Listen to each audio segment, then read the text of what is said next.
I had people asking me how to do the install on this. I'm gonna show y'all real fast. Just a few wires.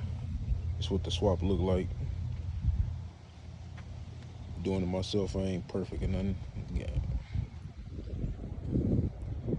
It's trial and error. Doing a little bit of learning.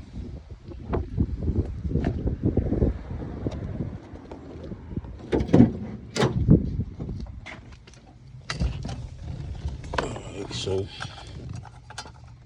got the brown wire, which is for the brake. Go to the dark green.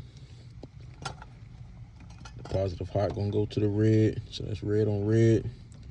Brown wire from the factory harness gonna go to the blue. Orange from the harness go to the brown. And factory pink wire gonna go to the white wire.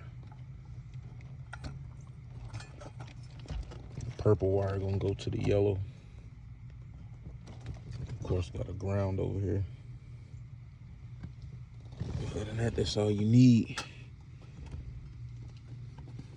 You know it look messy right now. I'm finna clean it all up. Shit, that's all you need to do it to get it going.